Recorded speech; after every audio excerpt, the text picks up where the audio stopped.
यह कहानी है काजल की, जो अपने माता पिता रामलाल और शांति देवी की आंखों का तारा थी। वह उनके लिए सिर्फ बेटी नहीं, बल्कि उनकी जिंदगी का सबसे अनमोल हिस्सा थी। रामलाल एक छोटे से सरकारी कर्मचारी थे और शांति देवी एक गृहिणी थी। उन्होंने अपनी बेटी को बड़े लाड़ प्यार से पाला था और उसे अच्छी शिक्षा दी थी। काजल भी बहुत सीधी और नेक दिल वाली लड़की थी। जब काजल की शादी की उम्र हुई, तो रामलाल ने अपनी बेटी के लिए एक अच्छे लड़के की तलाश शुरू की। उन्हें रोहन नाम का एक लड़का मिला, जो एक अच्छी कंपनी में काम करता था और उसका परिवार भी शहर में इज्जतदार माना जाता था। रोहन के परिवार ने दहेज में कुछ नहीं मांगा, जिससे रामलाल और शांति देवी बहुत खुश हुए। उन्हें लगा कि उनकी बेटी बहुत किस्मत वाली है, जिसे एक अच्छा घर और परिवार मिलने वाला है। शादी तय हो गई। रामलाल ने अपनी जिंदगी भर की जमा पूंजी और गांव की कुछ जमीन बेचकर शादी की शान शौकत में कोई कमी नहीं छोड़ी। उन्होंने दहेज में एक नई कार, ढेर सारे गहने और घर का सारा सामान दिया।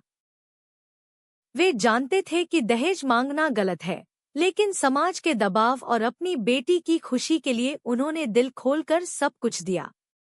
उन्हें लगा था कि इतना सब देने के बाद उनकी बेटी की जिंदगी खुशी खुशी गुजरेगी।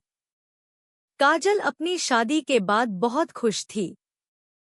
शुरुआत में सब कुछ अच्छा चल रहा था, लेकिन कुछ ही दिनों में ससुराल वालों का असली चेहरा सामने आने लगा। पहले तो छोटी मोटी बातें होती थी। उसकी सास, श्रीमती शर्मा, कहती, रोहन को नया व्यापार शुरू करना है, अगर तुम्हारे पिता ने कुछ पैसे दे दिए होते तो अच्छा होता। या ननद कहती, भाभी, आपकी कार तो बहुत छोटी है, रोहन को एक बड़ी गाड़ी चाहिए थी। धीरे धीरे ये बातें ताने में बदलने लगी। जब काजल अपने माता पिता से बात करती, तो वह सब कुछ ठीक बताती थी, ताकि वे परेशान न हों। लेकिन एक दिन रोहन के पिता ने सीधे सीधे रामलाल को फोन किया और कहा, देखिए समधी जी, रोहन को एक नया प्रोजेक्ट मिला है, जिसके लिए 5 लाख रुपए की जरूरत है। अगर आप यह पैसे दे दें, तो उसका भविष्य बन जाएगा। रामलाल के पैरों तले जमीन खिसक गई। वह पहले ही सब कुछ लुटा चुके थे। उन्होंने हाथ जोड़कर कहा, समधी जी, मेरे पास अब कुछ नहीं बचा है। मैंने अपनी बेटी को खुशी से विदा किया था और अपनी पूरी हैसियत के हिसाब से सब कुछ दिया था। यह सुनकर रोहन के परिवार का व्यवहार काजल के प्रति और भी बुरा हो गया। उसे रोज ताने दिए जाते, तुम्हारे माता पिता ने हमें कुछ नहीं दिया, या तुम तो खाली हाथ आई हो। रोहन भी अपनी माँ और बहन के सामने चुप रहता था। काजल ने कई बार फोन करके अपने माता पिता को बताया कि उसे कितना परेशान किया जा रहा है, पर वह यह नहीं बताती थी कि उसे भूखा रखा जा रहा है और कभी कभी तो मारा भी जाता है। एक दिन काजल ने अपनी माँ को फोन करके बताया कि ससुराल वालों ने उसे कमरे में बंद कर दिया है और खाना नहीं दे रहे। शांति देवी यह सुनकर रोने लगी। रामलाल ने जैसे तैसे कुछ पैसे उधार लिए और उन्हें देने के लिए निकल पड़े। लेकिन जब तक वे पहुंचे, बहुत देर हो चुकी थी। पैसे न मिलने की वजह से ससुराल वालों का गुस्सा चरम पर था। उन्होंने काजल को इतना तंग किया कि उसने हिम्मत हार दी।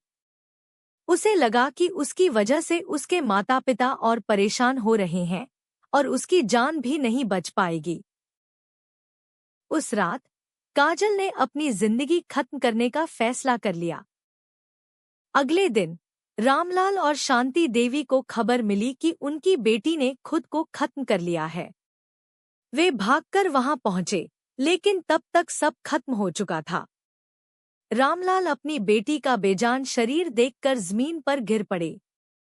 उन्होंने अपने हाथों में काजल का हाथ लिया और रोते हुए कहा, मेरी बेटी, तू तो दहेज की बलि चढ़ गई। मैंने तुझे खुश रखने के लिए अपना सब कुछ दांव पर लगा दिया था, लेकिन मैं तुझे बचा नहीं पाया। शांति देवी अपनी बेटी के लिए रोती रहीं। उनकी बेटी, जिसे उन्होंने इतना प्यार दिया था, आज सिर्फ पैसों के लालच की वजह से कुर्बान हो गई थी। उनके लिए यह सिर्फ एक मौत नहीं थी, बल्कि एक ऐसी सामाजिक बुराई की जीत थी जिसने उनकी बेटी की जिंदगी छीन ली थी। यह कहानी हमें बताती है कि दहेज समाज का सबसे बड़ा अभिशाप है। यह एक बेटी को प्यार और सम्मान के बजाय एक सामान बना देता है। एक पिता अपनी बेटी को खुशी से विदा करता है, लेकिन दहेज का लालच उस खुशी को मातम में बदल देता है। हर बेटी अनमोल होती है, उसकी कीमत पैसों या सामान से नहीं लगाई जा सकती। तो दोस्तों, यह कहानी हमें बताती है कि हमें इस सामाजिक बुराई के खिलाफ आवाज उठानी चाहिए। हमें बेटियों को दहेज की बलि चढ़ने से बचाना होगा। अगर यह कहानी आपके दिल को छू गई हो और आपको प्रेरित किया हो, तो कृपया इस वीडियो को लाइक करें, अपने दोस्तों और परिवार के साथ शेयर करें, ताकि वे भी इस संदेश को समझें, और हमारे चैनल को सब्सक्राइब करना बिल्कुल न भूलें। और हाँ, हमारे आने वाले ऐसे ही दिलचस्प वीडियोस के लिए नोटिफिकेशन बेल को भी ऑन कर लें। आपके प्यार और समर्थन के लिए धन्यवाद।